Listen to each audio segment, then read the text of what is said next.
have the same routine each time I go to Winchester. I pack my bags of vegetables, kiss my wife and children goodbye, and begin the long walk to Winchester. Confederate soldiers on the road know who I am. Sometimes they ask for my pass. Sometimes they don't. This is the day they don't.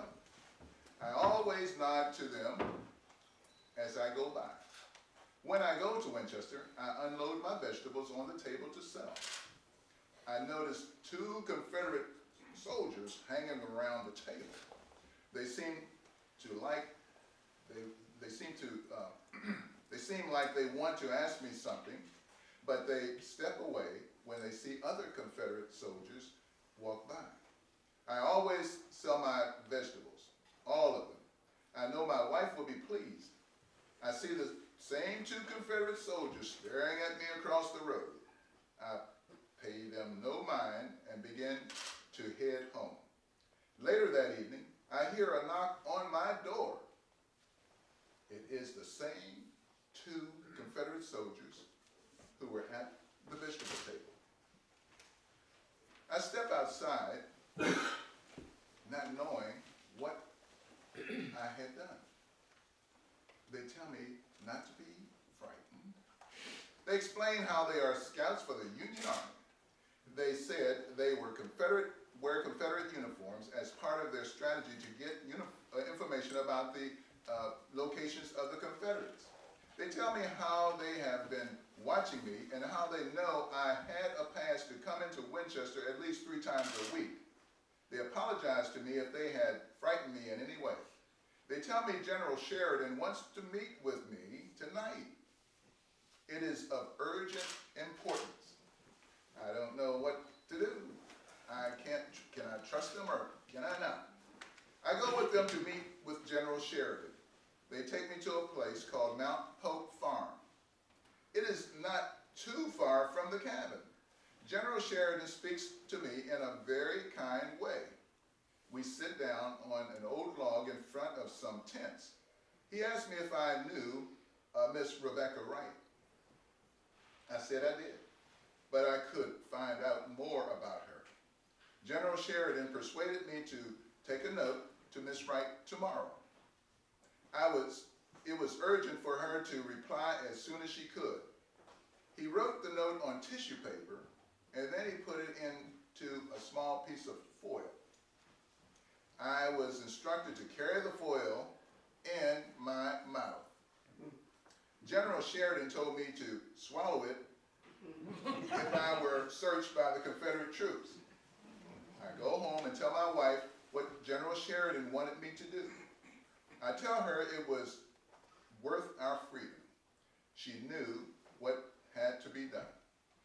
The next morning, I pack my bag of vegetables, kiss my family goodbye, and start the long walk to Winchester. I carefully slip the foil under my tongue. Mary yells to me to please make it back to her safely. I am asked to show my pass several times today, even though the same soldiers see me on this road every day. For some reason, one soldier asked to search my bag. I nod my head. As he searches, he takes some food. I am thankful they did not search me because I knew what I had to do. I finally make it to Winchester. I leave my vegetables with the friend and head to Ms. Wright's schoolhouse. I knock on the schoolhouse door. His life could have been, he was taking his own life into his hands. He could have been killed at any time. You know, he could have been captured. He had a lot of convictions. He had 4 children. He had a wife. He was a slave. He could have been killed in a second, you know. And he knew this. He knew this. But yet, in spite of all the dangers, he knew that freedom was more important. freedom was more important than a life. When we hear about Thomas Laws, we hear that he was a spy for the Union and that he was a slave. But we don't hear about the human part, the part that makes him a human being, that gives him feelings. You know, him in the play, he hugs his wife. His wife is very concerned when he leaves on these tasks to be a spy. He has children. You know, he is a human being.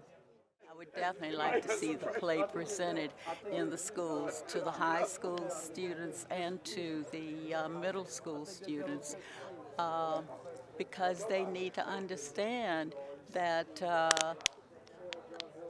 blacks have history and have done a lot in this area in the valley, in the Shenandoah Valley. There's a lot of black history. There's a lot of history, period, not just blacks, but anybody who helped to see that slavery was demolished and who acted in a positive way. It's interesting because how sometimes just ordinary people can end up taking an extraordinary role. The thing that I think about, we've learned about Thomas Laws in this event, but there are probably others that did things that maybe are still hidden. And I think that can happen today too. That one was pretty unique, but at the same time, in the interest of the cause, and the cause of freedom, there are brave people that will step out and do things, and not for the recognition, just to be able to contribute to the cause.